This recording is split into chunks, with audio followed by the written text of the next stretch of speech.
खुद कह रही हूँ प्री प्लान था, बस ये कि बाबा सिद्दीकी तक कोई इंफॉर्मेशन लीक नहीं हो पाई। ये कत्ल प्री प्लान था, पहले इसकी प्लानिंग कर ली गई थी। 3 चूजे चवन्ने को, चूसे वामों को इम्प्लांट कर दिया था कि ये मर्डर करने वाले।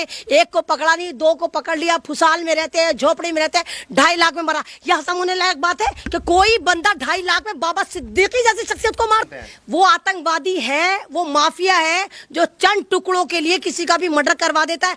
आप देखो ना, सिद्धू मूसेवाला एक शरीफ लड़का था जिसको पॉलिटिक्स से कोई मतलब नहीं था, जो गाता था, कमाता था, अपने माँ बाप की इकलौतियां लाते।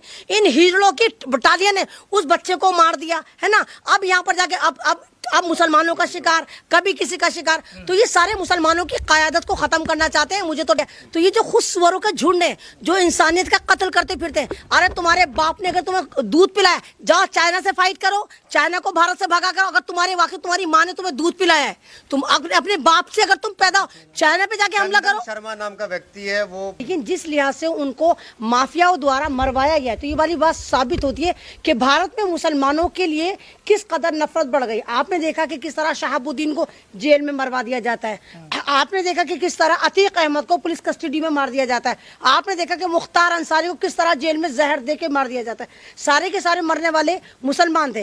और अभी देखिए कि बाबा सिद्दीकी की मौत का जो जिम्मेदारी ले रहा है वो बिश्नोई ग्रुप ले रहा है। तो इन पे तो कोई कार्रवाई नहीं हो रही है। वही है जिन्होंने, अभी आपको याद हो कि सिद्धू मूसेवाला को भी मारा था।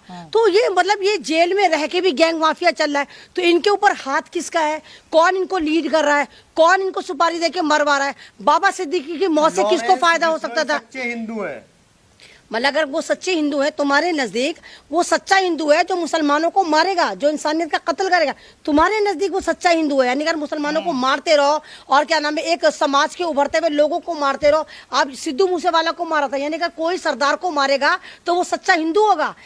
कौन था सिद्धू मूसेवाला? एक सिख फैमिली से आता था। तुम्हारे बगौल अगर कोई भी बंदा, कोई भी हिंदू देशद्रोही आतंकवादी जेल में रह के किसी मुसलमान को मर्डर करता है तो वो सच्चा हिंदू है। किसी सरदार को मारता है तो वो सच्चा हिंदू है। किसी दलित को मारता है तो वो सच्चा हिंदू है। किसी ईसाई को मारता है तो सच्चा हिंदू है। क्या डेफिनेशन है तुम्हारे नजर में हिंदुओं की कि तुम लोग एक माफिया को हीरो बनाकर पेश कर रहे हो? तुम अच्छी खासी आवाजों को कह रहे हो कि डर क्यों रही हो? अगर मैं डरती तो मैं इंटरव्यू ना देती। मैं तो साफ नाम उसका ले रही हूँ। भाई बाबा सिद्दीकी से मेरी खुद कई बार बात हुई। बाबा सिद्दीकी को मुझे नहीं मालूम था कि बाबा सिद्दीकी का इस तरह मर्डर हो जाएगा। अभी मेरे ख्याल से 9 महीने पहले बात हुई थी। मैंने कहा कि बाबा सिद्दीकी इस बार अफ्तार पार्टी में मैं भी आपके यहाँ आऊंगी।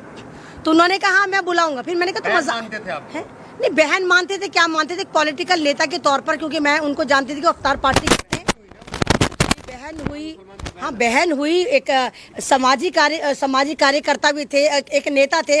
और जिस आदमी ने कांग्रेस के साथ 47 साल लगा दिए। आपको मालूम है कि ये जो बाबा सिद्दीकी थे बिहार के थे, ये घड़ियों को रिपेयर करते थे। और अल्लाह ने फिर इनका वक्त बदला और इनका वक्त इतना अच्छा चला कि पूरे हिंदुस्तान में इनकी चर्चा होने लगी। फिर ये कांग्रेस में शामिल हो गए। कांग्रेस में इन्होंने 47 साल लगाए। अभी फरवरी में ही इन्होंने एनसीपी पार्टी ज्वाइन करी थी। लेकिन इनके बेटे जो हैं ज़ीशान सिद्दीकी, वो अभी भी कांग्रेस से विधायक हैं। और बाबा सिद्दीकी कहा करते थे कि मेरा जो कांग्रेस में सफर रहा वो बिल्कुल मसाले की मानंद रहा कि जो मसाले जायके लेकर आते, मैंने कांग्रेस में हमेशा जायके लाने का काम करा। तो अगर बाबा सिद्दीकी को मारा जा रहा, क्योंकि बाबा सिद्दीकी, मैंने फिर कह रही हूँ, कोई कट्टर मुसलमान तो थे नहीं कि उनको मार के आप एक तरह से कहें कि आपने इस्लाम को नुकसान पहुंचा दिया, आपने मुसलमानों की कमर तोड़ दी, आपने मुसलमानों की क़यादत खत्म कर दी। कहीं ना कहीं कुछ ना कुछ ऐसा कोई गेम बजी है, क्योंकि महाराष्ट्र में इलेक्शन है।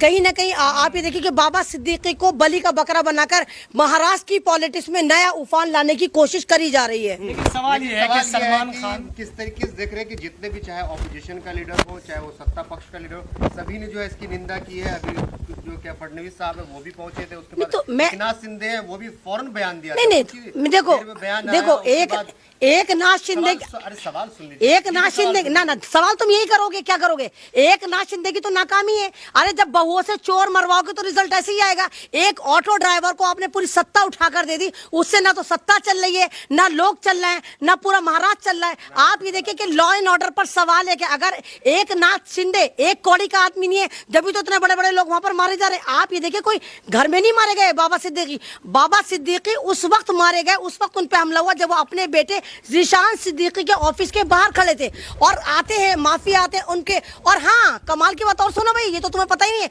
Y+ सिक्योरिटी थी बाबा सिद्दीकी के पास। तो वो क्या सारे के सारे वहां पर मुजरे कर रहे थे? कहाँ थे वो सारे के सारे? ताता थैया कर। हमारे टैक्स के पैसे से Y+ सिक्योरिटी दी जाती है, हमारे पैसे, हमारे टैक्स के पैसे से, हिंदुस्तान की आवाम की जनता के टैक्स के पैसे से Z+ सिक्योरिटी दी जाती है। तो कहाँ थे वो सारे के सारे? कहाँ मुजरे कर रही थी वो सिक्योरिटी? कि Y+ सिक्योरिटी में अगर एक नेता को मार दिया जाता है तो सवाल खड़ा करता है कि यहाँ पे कहीं ना कहीं सरकार शामिल है इस गैंग माफिया को सुपारी देने में और बाबा सिद्दीकी का कत्ल करवाने में। बीजेपी के जितने बड़े लीडर हैं उनके घर को भी जो है सुरक्षा मुहैया करवाया गया है, ये मद्देनजर रखते हुए कि कहीं कोई उफान ना आ जाए पूरे महाराष्ट्र। नहीं तो सुरक्षा के नाम पे तो मारे गए ये बाबा सिद्दीकी। Y+ सिक्योरिटी में तो मारे गए। अरे कितनी सिक्योरिटी लगा दो, जिसको जहां मरना होगा, जिसको जहां मरवाना होगा वो मारा जाएगा। क्योंकि ये पूरा भारत जो है इस वक्त गैंग माफियाओं के हाथ में आ गया है। इसको मरवा, उसको मरवा, जेल में अरे जब आप ये देखिए कि अतीक अहमद को जेल में मरवा दिया गया, पुलिस कस्टडी में मरवा दिया गया, बिहार के शेर शहाबुद्दीन को जेल में मरवा दिया गया, आप देखिए कि मुख्तार अंसारी को जेल में मरवा दिया गया। आप देखिए अभी आप बाबा सिद्दीकी के बारे में बातें करें कि बाबा सिद्दीकी कॉम्युनल नहीं थे, मजहबी नहीं थे, धार्मिक नहीं थे, वो सेकुलर मुसलमान थे। वो जोड़ने की बात करते थे, सबको साथ लेकर चलते थे। और बाबा सिद्दीकी का आखिरी जो एक तरह से कहिए पोस्ट जो है इंस्टाग्राम पर है, वो उन्होंने रतन टाटा के लिए RIP लिखी। उन्हें क्या मालूम था कि कुछ घंटों बाद तमाम हिंदुस्तान के लोग RIP उनके बारे में लिख, उनको थोड़ी पता था कि मैं RIP लिख रहा हूँ रतन टाटा के बारे में, लोग मेरे बारे में RIP लिखेंगे। RIP की बात हो रही है, रेस्ट इन पीस की बात हो रही है कि ऊपर वाला अल्लाह ताला भगवान आपकी रूह को, आपकी आत्मा को शांति दे। अब उनको क्या पता था कि पूरा भारत RIP बाबा सिद्दीकी के बारे में लिख रहा हो। जो बिश्नोई ग्रुप है ये सलमान खान को मारने की भी सुपारी ले चुका है और सुनने में ये आ रहा है कि बाबा सिद्दीकी कहीं ना कहीं सेटलमेंट का काम कर रहे थे। वो बीच में एक तरह की दीवार बने हुए थे, वो दोनों को समझा रहे थे कि भाई सलमान खान का पीछा छोड़ दो, सलमान खान को कत्ल करने का जो ये बिश्नोई ग्रुप ने प्रोग्राम बना रखा है उसको वो पोस्टपोन कर दे। तो ये बीच का काम कर, लेकिन उनको ये थोड़ी पता था कि नेकी उनको भारी पड़ जाएगी और उन्हीं को ये बिश्नोई ग्रुप जो उनको कत्ल करवा देगा। मतलब जेल में बैठे हुए माफिया चला रहा है।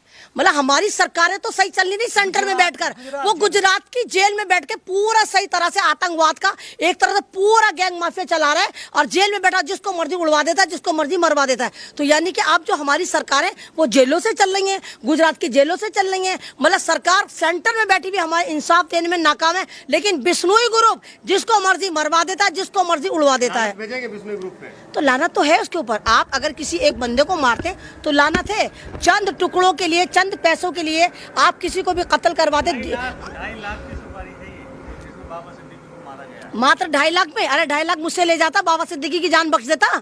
अगर भिखारी हो तुम्हारे पास नहीं थे तो 2.5 लाख एमन रिजवी दे देती, लेकिन बाबा सिद्दीकी की जान बख्श देते। लेकिन सवाल ये है कि जिसने हत्या की उनका घर दिखाया गया, फूस का घर है, सेम अतीक। देखो भाई, ये सारा ड्रामेबाजी है, ये सारा कोऑर्डिनेट होता है, पहले से प्लान होता है किसकी गली में फंदा फिट करना। हमेशा गरीब के गले में फंदा फिट करा जाता है। ये दिल्ली पुलिस हो चाहे महाराष्ट्र पुलिस हो, सालों साल तो मुजरिम को पकड़ नहीं पाते, लेकिन ऐसे मामले में 3-4 घंटे में इनको फौरन मुजरिम मिल जाए। हाई प्रोफाइल मर्डर में 4 घंटे में इनको मुजरिम मिल गया। फुसाल, इनको पता है कि इन पे कोई कार्रवाई होगी नहीं, इन्होंने सरेंडर कर दिया या इनको पकड़ लिया तो अब सारा केस बंद हो जाएगा। लेकिन इसके पीछे बहुत बड़ा गेम है, बहुत बड़ी लॉजिक है। ये जिन लोगों को पकड़ा है ये लोग असल मास्टरमाइंड नहीं है। मास्टरमाइंड कोई बहुत ऊपर लेवल पर, जिसको महाराष्ट्र के इलेक्शन में फायदा होगा, उन लोगों ने ये काम करवाया है। ट्विटर पे लेकिन चल रहा है कि एक और सुअर मारा गया, एक और जिहादी मारा गया, इस तरह से। नहीं तो नहीं, वो देखो ना, मैंने क्या करा, ये जो सुअरों का झुंड होता है ना, इनको 2-2 रुपए दिए जाते हैं, इनको कहा जाता है ट्रोल करो। तो ये तो खुद सुअर हैं बेचारे। अब ये खुद थोड़ी कहेंगे। हमेशा आप देखो जो नकटा होता है ना, वो नाक वाले पे आता है, नक्कू आ गया, नक्कू आ गया, नक्कू आ गया। तो ये जो खुद सुअरों का झुंड है जो इंसानियत का कत्ल करते फिरते हैं। अरे तुम्हारे बाप ने अगर तुम्हें दूध पिलाया, जाओ चाइना से फाइट करो, चाइना को भारत से भगा करो। अगर तुम्हारी माँ ने तुम्हें दूध पिलाया है, तुम अपने बाप से अगर तुम पैदा हो, चाइना पे जाके हमला करो। शर्मा नाम का व्यक्ति है वो, मतलब इस तरीके से कुत्ता नाम का व्यक्ति है, चंदन नाम का व्यक्ति है। चंदन कहते हैं बहुत सबसे महंगी लकड़ी को, सबसे महंगा इत्र को, जो चंदन की लकड़ी, संदर की लकड़ी होती, को एक सुअर नाम का व्यक्ति है जो इंसान के मरने पर खुश होता है, उसको ये पता है क्योंकि वो सुअरों के खानदान से एक इंसान का बच्चा है। नहीं, इंसान का बच्चा नहीं, वो सुअर का बच्चा है। वो इंसान का बच्चा हो ही नहीं सकता। चंदन नाम का आदमी एक सुअर का बच्चा है। मेरे सामने आए, सारी उसकी इंसानियत 2 मिनट में दूर कर दूं, आए मेरे सामने खड़े होकर कह दे कि मुसलमान मरने वाला जो होता है जिहादी होता है, 2 मिनट में उसको लीमू की तरह ना निचोड़ दूं तो अहमद रिजवी मेरा नाम नहीं। मुझे क्यों डर लगेगा? मैं इनके इन सुअरों के रेवड़ की तरह थोड़ी हूँ। मुझे पता मैं एक जन्म वाली हूँ। मुझे मालूम है कि जब मेरी मौत होगी, जब मारी जाऊंगी, इनके बाप में हिम्मत है जो मुझे मारेंगे। जब तक मेरा खुदा नहीं चाहेगा मेरी मौत नहीं आएगी। और अगर मेरी मौत है तो मैं मरने को तैयार हूँ। नहीं, बाबा सिद्दीकी के लिए नहीं, बाबा सिद्दीकी के लिए दुआ तो सभी कर रहे हैं। बाबा सिद्दीकी की फैमिली को हम तस्कीन वो भी नहीं दे सकते, हम दिलासा भी नहीं दे सकते, क्योंकि उन्होंने जो नुकसान करा ना, अनएक्सपेक्टेड नुकसान, उनको थोड़ी पता था कि उनका बाप मारा जाएगा। लॉरेंस बिश्नोई को आप, ये जानवरों का ग्रुप है, ये जानवरों का ग्रुप है, ये जानवरों का, ये आतंकवादी मानते हैं। वो आतंकवादी है, वो माफिया है जो चंद टुकड़ों के लिए किसी का भी मर्डर करवा देता है।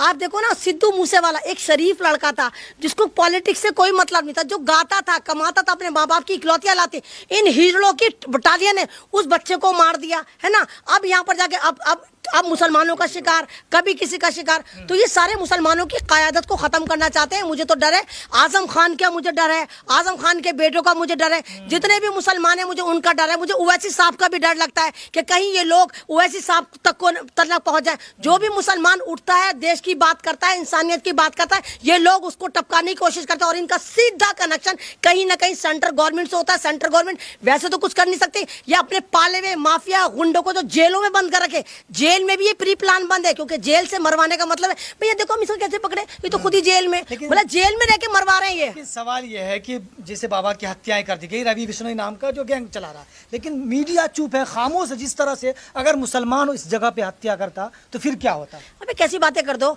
अगर मेरा बाप कोई मर्डर करेगा मैं कहूंगी मेरे बाप कातिल है, मेरे बाप कातिल। कैसी बातें करते हो? उनके बाबाओं ने कत्ल करा, वो बोलेंगे कि हमारे बाबा ने कत्ल करा?